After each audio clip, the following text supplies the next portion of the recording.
Hi, I'm John Mayfield, the real estate tech guy, with another Global Real Estate School podcast.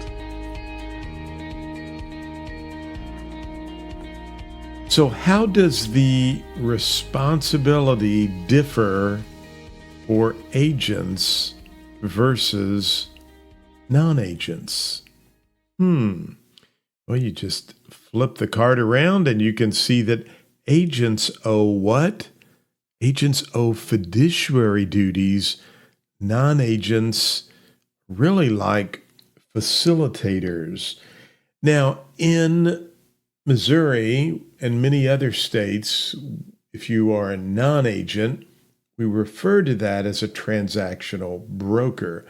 But understand, if you are going to be an agent, you have a written agreement to work on behalf of the client.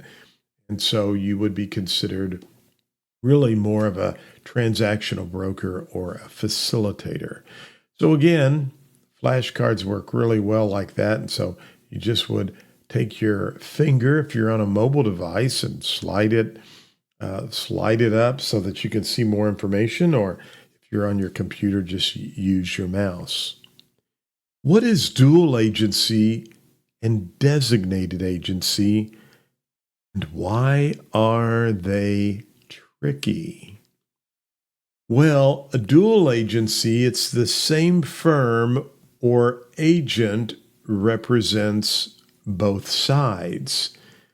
With designated agency, the firm actually assigns separate agents to each side. Now, this can conflict with loyalty and confidentiality. And I want to go to the board and actually draw this out so you kind of get an idea of how this works. When you have, now I had to go through this with Mayfield Real Estate because what I was finding is that, and I'm just going to use one of my agents here, and we'll just say this is Mary, okay? I had a Mary who worked for me, and I'm not talking referring to that Mary, but I'm just using that name. And Mary is an agent, and she's going to work for John and Carrie. So I'm going to just put J and K for my name and my wife's name. Now, we are the clients. Everybody kind of have that, hopefully, and can understand that. So if we're the clients with Mary, who's the agent, we probably had to sign a buyer's agency agreement, right? And that creates, I'm going to put buyer's agency contract. That creates this thing that we know and we've learned in class called COALD, cold, care, obedience, accounting, loyalty, and disclosure. Now, let's just say we have a person who works in the office named Paul. And Paul lists, so he goes out and lists a house with Tom. So in this case, Tom is the seller. If I need to smaller, I can do that. So that's kind of the cool thing there. So Tom's a seller. Now, when Paul signs the listing contract, what did that create? Well, it created an agency relationship, COALD. Now, here's the complication. In this example, Mary and Paul work for Mayfield Real Estate. In other words, they're both on the same team. Mary and Paul are under one umbrella, Mayfield Real Estate Inc. And so Mayfield Real Estate Inc. is the broker, right? We know that the company has to has to have a broker's license. And then we also know there's a designated broker. Okay. But both of these agreements are between who? They're between Mayfield Real Estate Inc. and the client, Tom and John and Carrie.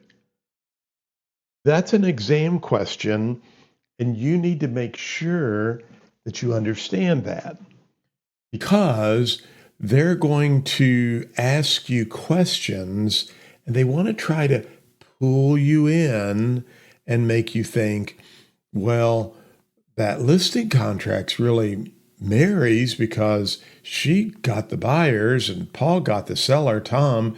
No, remember, you're going to see an exam question. I promise you this. You can mark my words. You're going to see an exam question and they're going to say, Paul goes out and gets some, they may not use these words, but it's going to be like this, okay?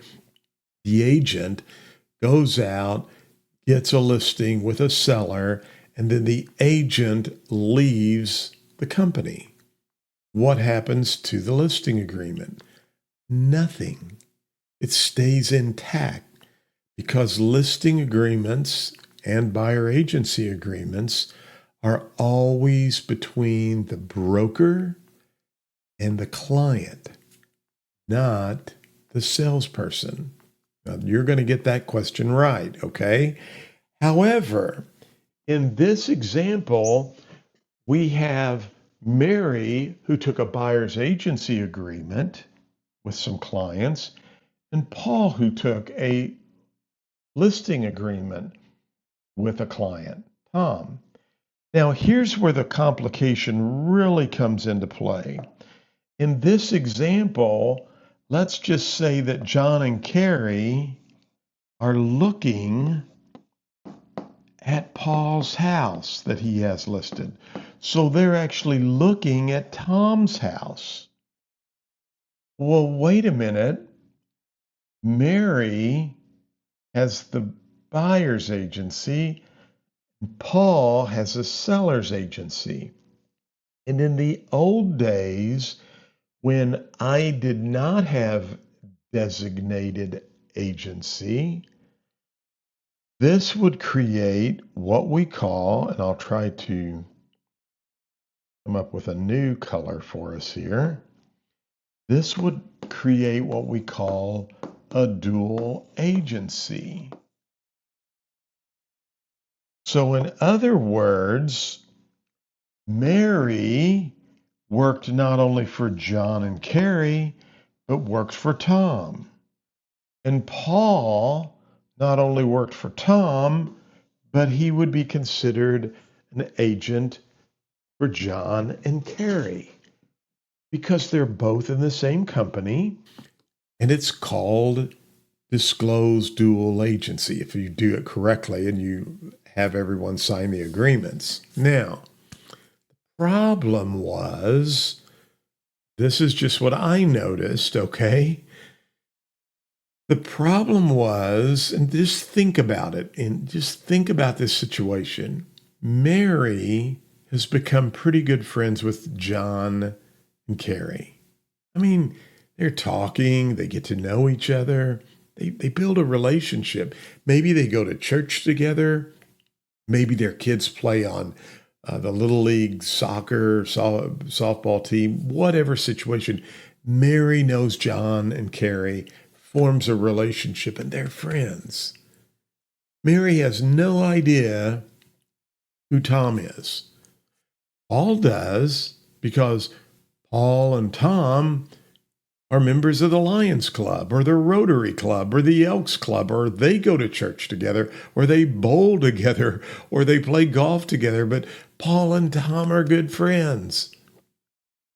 Paul doesn't know John and Carrie. He's never met them. Has no idea what they are.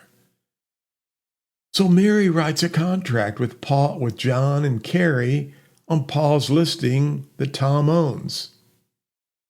What do you think I noticed in my office?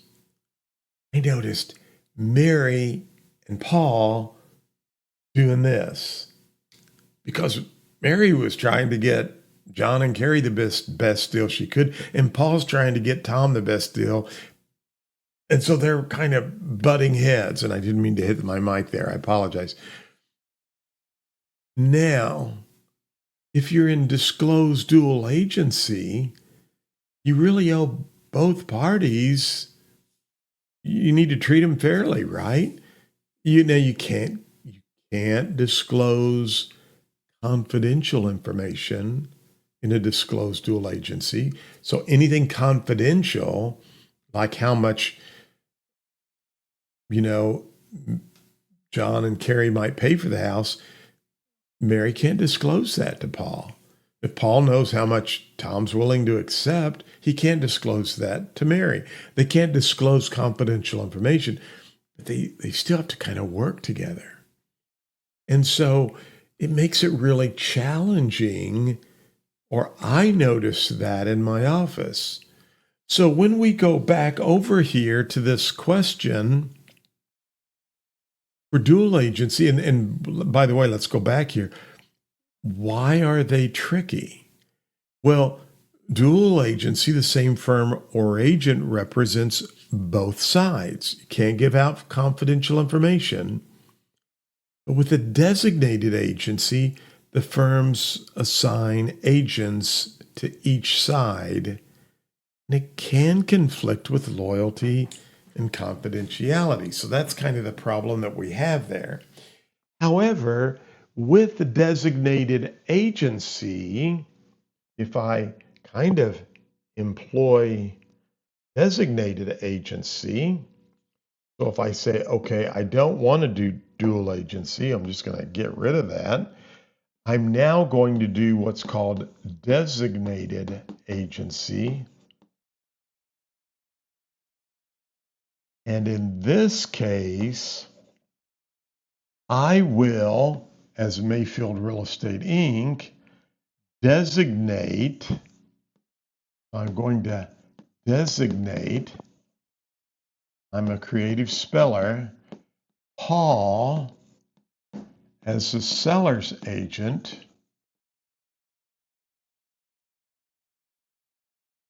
and I will designate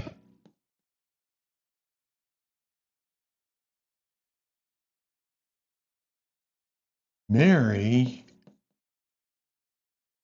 as the buyer's agent. And so the broker will be classified generally in this case as a dual agent. So I can't disclose any confidential information that I get in the situation with either party, okay? However, in this case, as designated agency, it really allows Mary to work for John and Carrie, and it allows Paul to work for Tom, and there's not a lot of problems there, okay? Kind of complicated, but you got it, and I know you did, so good job on that. So we will scroll on down. What is a facilitator or a transaction broker? Well, it's a non-agent role helping complete a deal, and there's the key you need to know, without representing either party. So what is a facilitator or transaction broker? It's a non-agent role helping complete a deal without representing either party. As a transaction broker, the thing I always like to mention when I'm teaching continuing education courses is that you cannot advocate, give advice, or take sides, or kind of do anything that might represent one of the parties. You are a transactional broker. Now, why would you want to do that? Well, sometimes some people may not want you to be a disclosed dual agent. And rather than being a disclosed dual agent, In other words, I'm representing the buyer and I'm representing the seller. And so under the contract, I can convert from an agent from both of those people to just being a transactional broker. And in that case, I'm just being a facilitator and trying to negotiate a deal. I can't give any advice. I can't advocate. I can't, I'm just a neutral facilitator in that situation. Really can't, I can give you comparables of what's sold, but you have to interpret the data. And so a lot of times agents really want to work in a transactional brokerage situation, but they're actually giving too much advice and they're advocating. You can't do that, okay? So just understand that as well. What does an agency relationship, or when does an agency relationship automatically terminate? On expiration or when the contract is fulfilled? I actually looked at some questions today because I'm trying to go through and read questions a lot. I want to make sure that I'm understanding what I'm teaching, if there's a different angle I need to approach. And it was interesting, a question I read today talked about when would a listing agreement terminate, and actually it was fulfillment of the process. I mean, it closed. Okay, so if it expires or it's fulfilled, now you could add one other item there, and that would be what? If it's mutually agreed to end. So in other words, somebody comes to you and says, "Hey, I want out of my agreement." Yeah, that would terminate the agreement. When would be another time that we could terminate the agreement? And I'm going to add these to this. Well, the death of the broker with the death of the client. Now, remember, I just told you a minute ago, it will not terminate upon the death of the salesperson, because agency agreements are between the broker and the client. So we could add mutual agreement. Both parties mutually agree to terminate. We could also add death of the broker or client, and I will add that to the flashcard, okay? Let's do one more and wrap it up for today. Do any fiduciary duties continue after the agency ends? Yes, like confidentiality may continue. Great question there. And you might see something like this, is that if you have a listing agreement on my home, so you've listed my home and you bring me a contract. Let's say I had my home listed for $500,000 and you bring me a contract for $475,000. And I accept it. So yeah, I'm thrilled to get $475,000. So I sign the contract and everything looks good. And then you call me up 2 days later and say, "Gosh, John, I feel terrible, but the buyers were denied funding. They can't get financing. So we got to put the house back on the market." I'm like, "Really? You should have known that before you brought me that contract." It happens, trust me. So now my house was pending in the multiple listing and on Zillow. Now it's active. Well, next week my listing expires. Okay, it doesn't sell. And I'm kind of mad at you because you brought me this deal and the buyers weren't qualified and got my hopes up. And I'm thinking, you were just trying to do something so I'd extend the listing with you. And I'm going to go down the street and list with another person. So our listing expires. I list it with a broker down the street, $500,000. Now you were my agent, right? We had an agency relationship.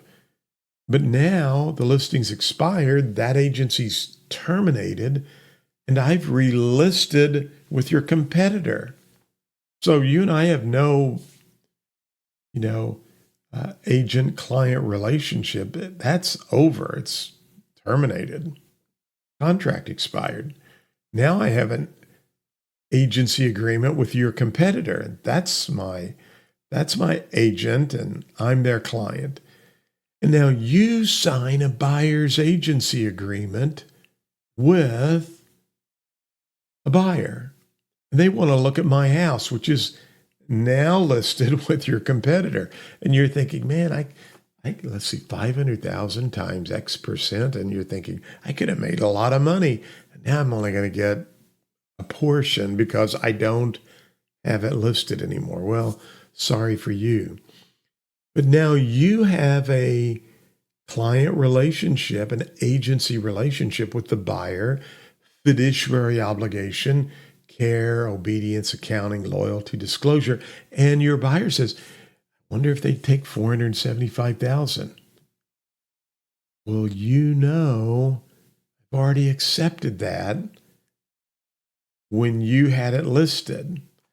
And so when we go back to this question, do any fiduciary duties continue after, get rid of that thing there, after the agency ends? Yes. Confidentiality may continue. And in Missouri, it does. And so the bottom line is you cannot disclose to your buyer client that I will take $475, okay? You kind of have to take that with you, that confidential information with you after the listing expires. Hey, I just want to remind you, we would love to have you as a student. If you have not decided to get your real estate license, we have some great 5-star reviews. And I also have some great products that I am including for all of my students. It's in your content library. If you're one of my students watching, just click on the content library. You do not pay $98 if you're a student. If you want this and you went to another school, you can get all this information, and it's only $98. I need to move over a little bit there for you. But Global Real Estate School students, it is included. And don't forget, if you need some help with coaching, I have 5 minutes to a great real estate, jumpstarting your real estate career. I have some special news I'll be bringing on that real soon. But a lot of great things at Global Real Estate School. I've got a host support page. In fact, if you're not even one of our students, you can go to globalrealestateschoolsupport.com, globalrealestateschoolsupport.com. I have lots of definitions for not only the states, but the national. I've got videos there. You can find out more. You can get the application for any of the applications. So check that out. I think you'll find it very interesting. So Global Real Estate School Support. Global Real Estate School, if you want to get your real estate license, would love to have you as a student. Hey, don't forget, sign up with Global Real Estate School. Tell your friends. And as always, thanks for watching this video. Go out, make it a great day. Hope to do more live streaming. I've sold my house, so my wife and I are now in a condominium, and we're loving it. And I won't have to cut grass anymore and do all these other things I had to do before, so I have more time. This was the inaugural broadcast from my new office right here in my condo, so hope you enjoyed it. And as always, thanks for watching the video. Go out and have a great day. Thank you for listening to the podcast for Global Real Estate School. I'm John Mayfield, the Real Estate Tech Guy. Go out and make it a great day.